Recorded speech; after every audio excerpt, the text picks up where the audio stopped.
World's best law of attraction money and success coach అయిన ప్రముఖ షేక్ అన్వర్ గారిచే మే 18th హైదరాబాద్ లో జరగబోయే one day magic of law of attraction and millionaire mind workshop కి register చేసుకోండి. Welcome to Sumanti. నేను మీ సుమంటి వినాగ్. చాలామంది గోచార రీత్యా కనుక మనం చూసుకుంటే మ్యారిటల్ లైఫ్లో కొన్ని దోషాలు శాపాలు ఉండేటువంటి అవకాశం ఉంటుంది.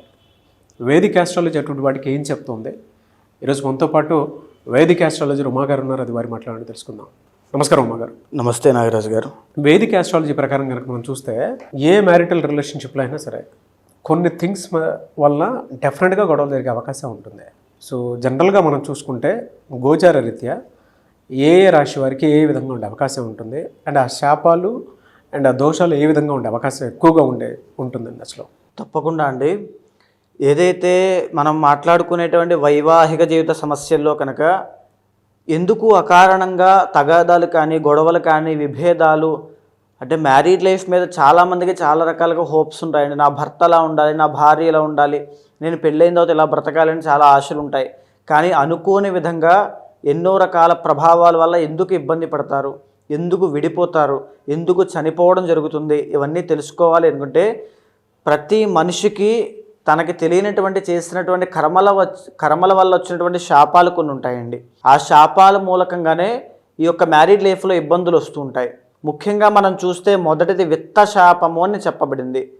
విత్త శాపము అని అంటే విత్త అంటే ధనము, ధన మూలకంగా వచ్చేటువంటి మ్యారీడ్ లైఫ్లో ఇబ్బందులు ఇప్పుడు నేటి సమాజంలో అవే ఎక్కువగా కనబడుతున్నాయి. అంటే ఆస్తి కానీ ఆర్థిక వ్యవహారాల్లో కానీ వ్యాపారంలో కానీ తెలుసో తెలియకో చేసినటువంటి అవినీతి, అది వంశపారంపర్యంగా ఎవరు చేసినా లేదా ఆ వ్యక్తి తన పూర్వజన్మలో కానీ ఆ జన్మలో కానీ చేసినా దానివల్ల వచ్చేటువంటి శాపమే విత్త శాపము. దీని మూలకంగా ఏం జరుగుతుంది అంటే సంపద ఎంత సంపాదించినా నిలబడదు. వీళ్ళు సంపాదించినటువంటి సంపద అంతా కూడా ఎవరో అనుభవిస్తూ ఉంటారు. అప్పుల పాలైపోవటం మీరు బాగా గమనిస్తే ఇద్దరికి పెళ్ళైన తర్వాత ఇద్దరు వ్యక్తులు కలిసిన తర్వాత తీవ్రమైన అప్పుల్లోకి వెళ్ళిపోవడం, ఆస్తి నష్టం కలగడం, ఇవన్నీ జరుగుతూ ఉంటాయి. ఇది సడన్గా ఎందుకు జరిగింది, ఆ భార్యనో భర్తనో దూషించి నీ వల్లే ఇలా జరిగింది అని చెప్పి మనం వింటూ ఉంటాం ఇలాంటి మాటలన్నీ. దీనికి కారణము విత్త శాపం నాగరాజు గారు. ఈ విత్తశాపం ఉండడం మూలానే, అది కలగడం మూలానే వైవాహిక జీవితంలో ఇబ్బందులు వస్తాయి. సో దీని మూలకంగానే అప్పులు పాలైపోతుంటారు. తాకట్లు పెట్టేసి ఇళ్ళు అమ్మేసుకోవడము, ఆస్తి నష్టం అవ్వడము, వ్యాపార నష్టాలు రావడము, ఆరితేరినటువంటి బిజినెస్లో కూడా తీవ్రమైన ఇబ్బందులు పడడం లాంటివి దీని మూలకంగానే జరుగుతుంటాయి. దీని మూలకంగానే మ్యారీడ్ లైఫ్లో తీవ్రమైన ఇబ్బందులు వస్తూ ఉంటాయి. వినకూడనటువంటి మాటలు వింటారు, తద్వారా విభేదాలు, అనేక రకాల సమస్యలకి విత్త శాపం అనేటువంటిది కారణం అవుతుంది. ఇక రెండవది చూస్తే విషయ శాపము. శుక్రబలం తగ్గడం మూలాన వచ్చేటువంటి శాపముగా దీన్ని గుర్తించవచ్చు. అంటే వంశపారంపర్యంగా లేదా ఆ వ్యక్తి కానీ పూర్వజన్మలో కానీ ఆ జన్మలో కానీ తెలుసో తెలియకో పరస్త్రీ వ్యామోహంలో పడిన లేదా పరపురుషుని వ్యామోహంలో స్త్రీ పడిన భార్య, దానివల్ల వచ్చేటువంటి కర్మ ఊరికే వదిలిపెట్టదు. అదే విషయ శాపంగా మారి భార్యాభర్తల మధ్యలో అనుమానాలకి, ప్రేమానురాగాలు తగ్గడానికి దారితీస్తుంటుంది. ఈరోజు మీరు చూస్తే నాగరాజు గారు చాలామంది భర్త భార్యని కొట్టడము, అనుమానించడము, లేకపోతే బెదిరించడము, ఆ అనుమానం అనేటువంటి జబ్బుతో భార్య చాలా ఇబ్బంది పడుతూ ఉంటుంది. పడరాని మాటలన్నీ పడుతూ ఉండడము, అసలు ఏమీ లేని పరిస్థితిలో కూడా ఇలాంటి మాటలన్నీ విని చనిపోవడానికి ఆత్మహత్య చేసుకోవడానికి సిద్ధపడిన వాళ్ళు చాలామంది ఉన్నారు. చాలా నక్షత్రాల వాళ్ళండి. సో దీని అంతటికీ కారణము విషయ శాపం అనేటువంటిది ఉంటుంది. ఆ విషయ శాపము భార్య కానీ భర్త కానీ చేసుకున్నటువంటి కర్మ వల్ల, ఎవరైతే వేరే వాళ్ళ మీద వ్యామోహం పెరిగి చేసుకున్నటువంటి కర్మ వల్ల చాలా మంది అఫైర్స్ మీరు చూస్తే ఈ యొక్క శాపం పరస్త్రీ వ్యామోహము, ఈ శాపం మూలకంగానే ఇక్కడ సంపాదించిన డబ్బంతా తీసుకెళ్ళి అక్కడ పెట్టడము, వీళ్ళ యొక్క కుటుంబానికి సంతానానికి డబ్బులు లేకపోవడము, ఈ యొక్క శాపం మూలకంగానే వ్యసనాల బారిన పడడము, జూదం అనేటువంటిది అలవాటు అవ్వడము, డబ్బులన్నీ నాశనము, ఆస్తి నాశనం చేయడము, ఇవన్నీ కూడా కుటుంబం అంతా విచ్ఛిన్నం అవ్వడం అనేటువంటిది ఇక్కడి నుంచే ప్రారంభమవుతుంది. అయితే ఇక మూడవది ఏంటి అంటే వంశ శాపము అని ఉంటుంది నాగరాజు గారు. వంశపారంపర్యంగా ఎవరైనా సరే పవిత్ర జీవరాశులుగా పిలువబడేటువంటి సర్పాలను చంపినా, హింసించినా, లేదా అవి కలిసినప్పుడు వాటిని విడగొట్టే ప్రయత్నం చేసినా ఈ వంశశాపం అనేటువంటిది వస్తుంది. దీనిని మనం జాతకంలో పంచమ స్థానంలో కేతువు, పంచమంలో రాహువుగా, పంచమంలో శని భగవానుడుగా, పంచమంలో శని రాహుల కాంబినేషన్గా గుర్తిస్తూ ఉంటాం, లేదా కాల సర్పదోషంగా.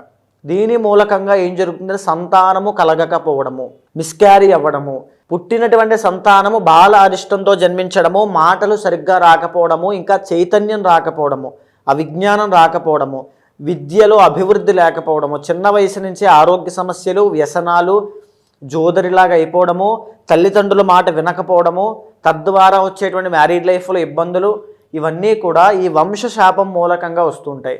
ఈ వంశశాపం అనేటువంటిది చాలా తీవ్రమైందండి. ఒక ఇంటి యొక్క శాంతిని మొత్తాన్ని భంగం చేసేస్తుంది. ప్రశాంతంగా ఎవరు ఉండలేరు. తరువాత 4వది కర్మవశము అని ఉంటుందండి. కర్మవశము అని అంటే ఉదాహరణకి భార్యాభర్తలు జాతకాలు చూసుకుని చేసుకున్నా, చూసుకోకుండా చేసుకున్నా, లవ్ మ్యారేజ్ చేసుకున్నా, ఇద్దరి యొక్క మనస్తత్వాలు కుదరకపోవడము, ఈగో ప్రాబ్లమ్స్కి వెళ్ళడము, నువ్వా నేనా అనేటువంటిది, ఇద్దరికి డబ్బులుంటాయి, ఇద్దరు కుటుంబాలు బాగుంటాయి, వీళ్ళకి ఒకరికొకరు నచ్చదు అంటే బిఫోర్ అండ్ ఆఫ్టర్లా ఉంటుంది. గొడవలు అవ్వడము, పెద్ద మనుషుల దగ్గరికి వెళ్ళడము, విడాకులు, లేదా పెళ్ళైనటువంటి వెరీ షార్ట్ పీరియడ్ ఆఫ్ టైంలోనే వైధవ్యం అనేటువంటిది కలగడము, అంటే భర్త చనిపోవడం లాంటివి జరుగుతూ ఉంటాయి. సో దీన్ని అష్టమ స్థానంలో ఉండేటువంటి కుజుడు కుజదోషంగా, కర్కోటక అనేటువంటి కాలసర్పదోషంగా గుర్తించవచ్చు. అష్టమ స్థానంలో రాహు, ఈ యొక్క కేతు ప్రభావం వల్ల. ఈ యొక్క కర్మవశం అనేటువంటిది ఎవరికైతే ఉంటుందో వాళ్ళు ప్రశాంతంగా ఉండలేరు. Within 1 year తిరగకుండానే విడిపోతుంటారు. ఇది కర్మవశం. పూర్వజన్మలో చేసుకున్నటువంటి కర్మ, తరతరాలుగా వచ్చినటువంటి కర్మ, ఎక్కువగా సంతానాన్ని పొందడము, ఇవన్నీ కూడా శాపాన్ని గుర్తించేటువంటి విధానంగా మనం చెప్పచ్చు. అయితే ఈ యొక్క కర్మశాపాన్ని ఇంకా మనం గుర్తించాలి అంటే భార్యాభర్తలు దూరం అవ్వడం అండి. ఐదర్ భార్యకి యాక్సిడెంటే దూరం అయినా, తీవ్రమైనటువంటి ఆరోగ్య సమస్య చిన్న వయసులో పెళ్ళైన తరువాత వచ్చి దూరమైనా, భర్తకి ఆరోగ్య సమస్య వచ్చి దూరమైనా, యాక్సిడెంట్స్ ప్రమాదంలో గురై దూరమైనా, ఎలాగైనా సరే వాళ్ళిద్దరూ కలిసి ఉండడం అనేటువంటిది జరగదు. డివోర్స్ అయినా అవుతారు. డివోర్స్ అయినా, విడిపోవడమైనా, పెద్ద మనుషులు, తగాదాలు, కేసులు, కోర్టు, ఈ యొక్క సెటిల్మెంట్లు, ఇవన్నీ కూడా కర్మవశంలోకి వస్తాయి. నాగరాజ్ గారు, గోచార రీత్యా కనుక మనం చూసుకుంటే మీరు చెప్పినటువంటి ఈ 4 ఏవైతే ఉన్నాయో, దోషాలు కానివ్వండి, లేదంటే శాపాలు కానివ్వండి, జనరల్గా మనం చూస్తే ఈ మీనరాశి వారికి ఏ విధంగా ఉంటుంది మ్యారిటల్ లైఫ్లో? తప్పకుండా అండి. ఏదైతే మీనరాశి వాళ్ళు ఉన్నారో ద ఒరిజినల్ కాస్మిక్ రాశి అండి వీళ్ళది. జనరల్గానే దైవత్వం అనేటువంటిది ఎక్కువగా ఉంటుంది. అంటే అవుట్ ఆఫ్ ది బాక్స్ అండి. వాళ్ళ యొక్క ఆలోచన కానీ వాళ్ళ జీవన విధానం కూడా అంతు చిక్కని విధంగా ఉంటుంది. దైవత్వానికి, స్పిరిచువాలిటీకి, వైరాగ్యానికి అన్నిటికీ కూడా దగ్గరగా ఉంటాయి. అయితే వీళ్ళు ఎవరిని హాని చేయకూడదు, నొప్పి కలిగించకూడదు అనేటువంటి భావనతో ఉంటారు. కానీ వీళ్ళకి అలాంటి గొప్ప గొప్ప వ్యక్తులకు ఎప్పుడూ మ్యారీడ్ లైఫ్లో ఇష్యూస్ వస్తూ ఉంటాయండి. మనం ఎలాంటి పర్సనాలిటీస్ చరిత్రలో చదివినా సరే. 7th and 10th లార్డ్ బుధుడు అవ్వడం మూలాన మ్యారీడ్ లైఫ్లో ఒక పట్టాన ఒక రిలేషన్ అనేటువంటిది ఉండే అవకాశం ఉండదు. ఈవెన్ లవ్ ప్రాబ్లం కూడా వీళ్ళకి అందుకే ఉంటుంది. మీనరాశి వాళ్ళకి సంబంధించి మ్యారీడ్ లైఫ్ మీద కన్నా కెరీర్ మీద, చేసేటువంటి పని మీద, తరువాత దైవం మీద, పెళ్ళి వద్దులే, నాకు పెళ్ళి సంసార బాధ్యతలు వద్దు అనేటువంటి ఒక వైరాగ్యము, డిటాచ్మెంట్ ఫీలింగ్ కలిగే అవకాశాలు కూడా ఎక్కువ ఉంటాయి. సో దాని మూలకంగానే ఒకవేళ భర్త మీనరాశికి సంబంధించి ఉన్నారనుకోండి, ఆయన ఈ భావనతో ఉన్నప్పుడు భార్య నన్ను సరిగ్గా చూసుకోవట్లేదు, ఆయన ఎప్పుడు ఇలా ఉంటారు అలా ఉంటారు అనేటువంటి ఒక సాటిస్ఫాక్షన్ లేనటువంటి భావనతో ఉండేటువంటి అవకాశాలు, ఇదంతా కర్మవశం వల్ల కలుగుతుంది. కానీ నిజానికి అలాంటి వ్యక్తి చాలా గొప్ప వ్యక్తి అయినప్పటికీ కూడా ఈ బాధ అనేటువంటి దేనికి వస్తుంది అంటే కర్మవశం మూలకంగా వస్తుంది. గృహస్థాశ్రమాన్ని తీసుకున్నటువంటి ఒక మీనరాశి జాతకులు ఎవరైనా సరే సంసారానికి సంబంధించి, దీనికి సంబంధించి జీవితాన్ని కాకుండా వెళ్ళిపోవాలి, సన్యాసంలో కలిసిపోవాలనే భావన ఏమైనా ఉన్నట్లయితే అది ఆయనకి పూర్వజన్మ పుణ్యం వల్ల ఉన్నప్పటికీ కూడా భార్యకి అది ఒక కర్మవశం వల్ల కలుగుతుంది. అలాంటిది ఎవరైనా సరే మీనరాశి వాళ్ళలో చాలామంది దీనికి సంబంధించి ఉంటారు. కొంతమంది ఏమిటి అని అంటే 2+ రిలేషన్స్ అండి, విషయ శాపము, 2 more రిలేషన్స్ అనేవి ఎక్కువగా ఉంటాయి, బ్రేకప్స్ అనేవి ఎక్కువ ఉంటాయి, రిలేషన్స్ ఎక్కువగా ఉంటాయి. ఎవరిని ఒక పట్టాన ఒక చోట స్టాండర్డ్గా వాళ్ళ యొక్క రిలేషన్ అనేది ఉండదు. భార్య మీద వాళ్ళ యొక్క వ్యామోహం అనేటువంటిది, ఆ సంసార బాంధవ్యం అనేటువంటిది ఉండదు. సో ఏంటి అంటే పరస్త్రీ వ్యామోహం కానీ ఇవన్నీ ఎక్కువగా ఉండడం జరుగుతూ ఉంటుంది. దీని మూలకంగా మ్యారీడ్ లైఫ్లో ఇబ్బందులు వచ్చి విడిపోయిన వాళ్ళు చాలామంది ఉంటారు. ద్వికళత్ర యోగం అనేటువంటిది పడుతూ ఉంటుంది. అది విషయ శాపం మూలాన, కర్మవశం మూలాన కలుగుతూ ఉంటుంది. ఒకవేళ మీనరాశి వాళ్ళు పెళ్లి చేసుకునే ముందు ఖచ్చితంగా మీ జాతకంలో లగ్నాన్ని, సప్తమాధిపతిని 2, 7, 11 ఈ 3 హౌసెస్ని నవాంశని బాగా గమనించండి. ఎందుకు అంటే మీరు పెళ్లి చేసుకునేటువంటి వ్యక్తి మీతో బ్రతికినంత కాలం ఉండాలి. అలాంటి వ్యక్తి ఎటు డీవియేట్ అవ్వకుండా మంచి వ్యక్తిని చేసుకునే విధంగా చూసుకోండి.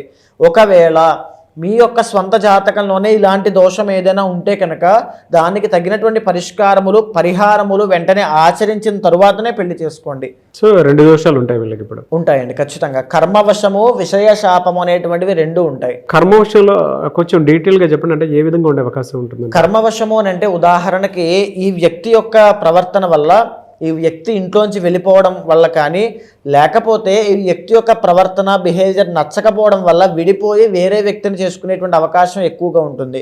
అది కర్మవశం వల్ల ఆ గొడవలు ఒక పట్టాన తెవలదు, ఒక పట్టాన విడిపోరు, ఒక పట్టాన కలిసి ఉండరు. సో మీకు అర్థమైందా? ఏ ప్లానెట్ స్థానం వల్ల? బుధుడు యొక్క ప్లానెట్ అండి. అంటే ఆయన యొక్క అది సాఫ్ట్ ప్లానెట్ అండి బుధుడు. అంటే బుధుడు ఎప్పుడు కనిపించినా 2+ అనేది సూచన చేస్తూ ఉంటారు. 7th and 10th lord. మనం మాట్లాడుకుంటే మీనరాశి వాళ్ళు బిజినెస్ మైండ్ అని, ఎన్ని multiple source of income, multi tasking అని మనం మాట్లాడుకున్నామండి. ఈ 7th హౌస్కి ఎప్పుడైతే రిలేషన్ ఉంటుందో 2+ రిలేషన్స్ అనేవి ఎక్కువగా ఉంటాయి. అది తెలిసిన తర్వాత గొడవలు స్టార్ట్ అవ్వడము, విడిపోవడానికి చాలా ఇయర్స్ పట్టడము, అది విడిపోవడము, మళ్ళీ వేరే రిలేషన్లోకి ఎంటర్ అవ్వడము, మళ్ళీ ఇంకొకటి, ఈ రకమైన ఇబ్బందులు, ఈ తగువులు ఎక్కడెక్కడ తిరుగుతూ ఉంటారండి మీనరాశి కర్మవశం మూలకంగా. అదే విషయ శాపం అనేటువంటిది కూడా దీంట్లోకి వస్తుంది. వేరే రిలేషన్లోకి వెళ్ళిన తర్వాత అది తెలియడము, ఆ పరస్త్రీ వ్యామోహము, ఇవన్నీ ఉండడం మూలానే ఇబ్బందులు ఎదురవుతూ ఉంటాయి. ఇది పెళ్ళైన తర్వాత కానీ బయటపడదు.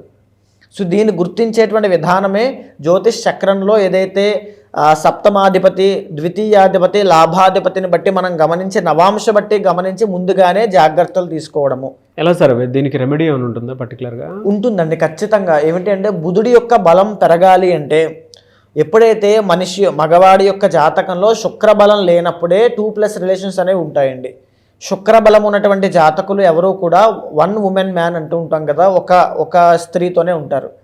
ఆ శుక్రబలం లేకపోవడం మూలానే ఇబ్బందులు వస్తాయి. శుక్రబలం పెరగడం కోసం మహాలక్ష్మి ఆరాధన, పెళ్ళైన తర్వాత డైమండ్స్ పెట్టుకోవడము, డైమండ్స్ ధరించడము, ప్రతిరోజు కూడా శుక్రుడికి సంబంధించిన స్తోత్రము చదవడము, బొబ్బర్లు శుక్రవారం నాడు దానంగా ఇవ్వడము, ఇవన్నీ చేస్తూ ఉండాలి. అదే ఆడవాళ్ళ విషయంలో ఈ దోషం పడుతుంది అంటే కుజుడికి సంబంధించిన దోషం ఉండడం మూలాన వస్తుంది. ఈ కుజుడికి సంబంధించి బలం పెరగాలి అంటే సుబ్రహ్మణ్య స్వామి యొక్క అనుగ్రహం కోసం ప్రార్థన చేయాలి. కుజుడికి సంబంధించిన స్తోత్రములు చదవాలి, కందులు దానంగా ఇవ్వాలి, మంగళవారం నాడు ఉపవాసం ఉండాలి. ఇలా అనేక మార్గములు ఉన్నాయి. అదే పర్మనెంట్ సొల్యూషన్ కావాలి అనుకుంటే పర్సనల్ చార్ట్ ద్వారా ఏదైతే దోషములు ఉన్నాయో దానికి తగినటువంటి యాగమా, పూజన, హోమమా, జపమా, లేకపోతే ధ్యానమా, స్తోత్రపారాయణ అనేటువంటి చేయడం మూలాన పర్మనెంట్గా ఇది ప్రాబ్లంకి సొల్యూషన్ దక్కుతుందండి. అయితే గోచార రీత్యా చూసుకుంటే ఈ విధంగా ఉంది అని చెప్పారు కదా మీరు. పర్సనల్ చార్ట్ ప్రకారము వారి వ్యక్తిగత జీవితం ప్రకారం అంటే ఆ జాతకంలో ఏముందో తెలుసుకోవాలి అనుకున్నట్టు చాలామంది ఉంటారు. ఈ దోషంలో ఉన్నారా లేదా అనేటువంటి దానికి మిమ్మల్ని అప్రోచ్ అవ్వాలి అంటే ప్రాసెస్ ఏంటండి? తప్పకుండా అండి. ఇప్పుడు మనం మాట్లాడుకునేటువంటి అంశం అంతా కూడా ఈ యొక్క జ్యోతిష శాస్త్ర పరంగా ఏదైతే శాపాలు చెప్పబడ్డాయో అది రాశిరీత్యా ఒక డిఫాల్ట్ బ్లూ ప్రింట్లా మనం మాట్లాడుకున్నాము. కానీ ఏదైతే మీ పర్సనల్ చార్ట్ ఉంటుందో యూనిక్గా మీకు మాత్రమే time of birth, place of birth, ఈ యొక్క డేట్ ఆఫ్ బర్త్ బట్టి ఉంచబడుతుందో దానిని చూసిన తర్వాత ఏదైతే శాపము మూలకంగా, ఏదైతే దోషం మూలకంగా మీకు సమస్యలు వస్తున్నాయో చూసి దానికి తగినటువంటి శాంతి పరిహారములు ఆచరింప చేసినట్లయితే తక్షణమే శీఘ్రముగా ఇమీడియట్ రిజల్ట్స్ అనేవి మీకు ఉంటాయి. అలాంటి వాళ్ళు ఎవరైనా ఉంటే ఖచ్చితంగా కింద కనిపించేటువంటి నెంబర్కి కాల్ చేస్తే తప్పకుండా మీ యొక్క పర్సనల్ చార్ట్ చూసిన తర్వాత మీకు మంచి సజెషన్స్ ఇస్తాను. Anyway sir, thank you so much Uma గారు. చూసారు కదండి వీడియో. ఈ వీడియోపై మీ అభిప్రాయాన్ని కమెంట్ బాక్స్లో పోస్ట్ చేయండి. ముఖ్యంగా మీరు కనుక మీ వ్యక్తిగత జాతకం ప్రకారం ఏ విధంగా ఉంది ఏంటని జాగ్రత్తలు పడి, ఈవెన్ వైఫ్ అండ్ హస్బెండ్ రిలేషన్షిప్లో ఉన్నా, లేదు అని అంటే జనరల్గా కెరీర్ పాయింట్లో చూసినప్పుడు మీ వ్యక్తిగత జాతకం ప్రకారం ఏ విధంగా ఉండే అవకాశం ఉంటుందని మీరు తెలుసుకోవాలనుకున్నా కూడా స్క్రీన్ మీద ఉమా గారి కాంటాక్ట్ నెంబర్ కనిపిస్తుంది. దాన్ని మీరు కాల్ ఆర్ మెసేజ్ వాట్సాప్ చేసి మీరు డెఫినెట్గా అపాయింట్మెంట్ బుక్ చేసుకోవచ్చు. అండ్ ఈ వీడియో లైక్ చేయండి, షేర్ మాత్రం తప్పకుండా చేయండి. ఇలాంటి మరిన్ని వీడియోస్ కోసం మా ఛానల్ ఫాలో అవ్వండి. Thank you.